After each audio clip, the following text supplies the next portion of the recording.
नमस्कार, मेरा नाम प्रबल। तो चलिए आज की कहानी सुनते हैं।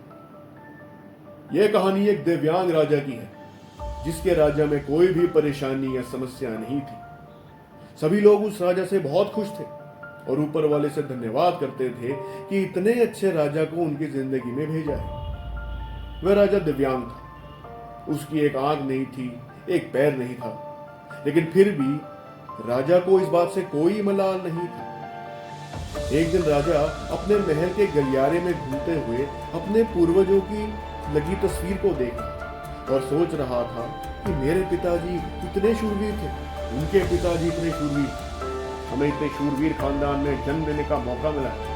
ये ऊपर वाले का धन्यवाद। राजा ने सभी चित्र को देखते हुए आखिरी चित्र तक पहुंचा और फिर उस खाली जगह को देखा तो वह चिंता में पड़ गया, क्योंकि उसे मालूम था कि अब यहां जो तस्वीर लगेगी वो उसी की लगेगी। लेकिन राजा को इस बात की चिंता नहीं थी कि वह मर भी जाएगा।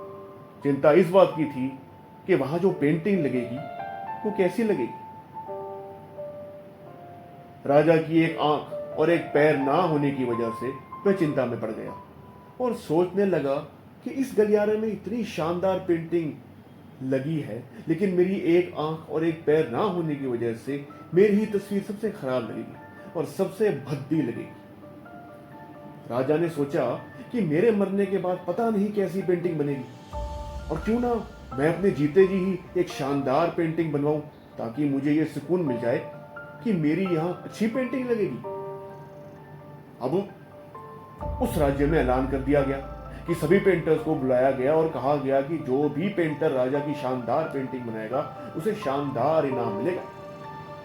अब सभी पेंटर राज्य में आए और उन पेंटर का पता था कि अगर शानदार पेंटिंग बनेगी तो शानदार इनाम मिलेगा, लेकिन जिस राजा की एक आंख नहीं है, एक पैर नहीं है, उसकी शानदार पेंटिंग कैसे बनेगी। पेंटर सोच रहे थे कि इनाम का तो पता नहीं, लेकिन अगर शानदार पेंटिंग नहीं बनी और राजा गुस्सा हो गए तो सजा जरूर मिलेगी। इसीलिए बड़े बड़े चित्रकार भी आगे नहीं आए। तभी उनमें से एक लड़का बोला, राजा साहब, मैं आपकी पेंटिंग बनाना चाहता हूं, मुझे 24 घंटे का वक्त दीजिए। अब सभी बड़े बड़े पेंटर हैरान हो गए कि ये लड़का क्या पेंटिंग बनाएगा, और अगर राजा को पेंटिंग पसंद नहीं आई तो इसे सजा जरूर मिलेगी। राजा बोला, ठीक है, आप बना करके आइए। अगले दिन वह लड़का तस्वीर बनाकर लाने वाला था और दरबार पूरी तरह से भर चुका था।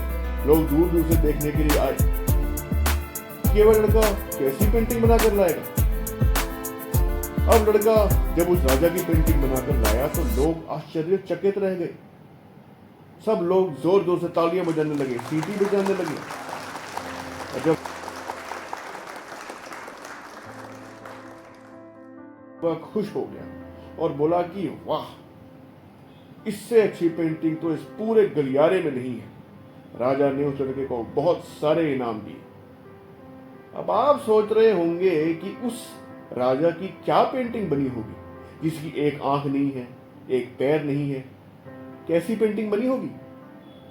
उस तस्वीर में लड़के ने उस राजा को एक घोड़े पर सवार किया था। एक साइड में उस राजा को एक पैर दिखा रखा था और राजा तीरंदाज करते हुए निशाना लगा रहा था, और निशाना लगाते हुए एक आंख बंद हो जाती है और उस लड़के ने उस राजा की वही आंख बंद की थी जो राजा के पास नहीं थी।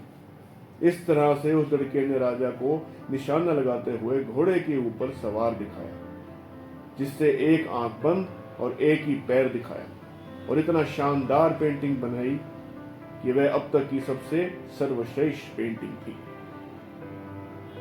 उस लड़के के सामने भी चुनौती थी, संकट था, लेकिन उसने सकारात्मकता नहीं छोड़ी। जिंदगी में आप जिस भी मुकाम पर हो, जिस भी संकट में फंसे हो, जिस भी स्थिति में हो, अगर आपने सकारात्मकता का साथ कभी नहीं छोड़ा तो यकीन मानिए आप भी उस संकट से बाहर निकल जाएंगे। जिंदगी में उम्मीद का साथ कभी मत छोड़िए, क्योंकि जिसने उम्मीद का साथ छोड़ दिया तो फिर जिंदगी उसका साथ छोड़ देती है। हर पल सकारात्मक रहिए, खुश रहिए, ऊपर वाले के आशीर्वाद के साथ और अपनों के प्यार के साथ। अपनी अच्छी और सच्ची मेहनत के साथ कुछ कर दिखाओ, कुछ ऐसा कि दुनिया करनी चाहे वही काम आपके जैसा। बहुत बहुत धन्यवाद।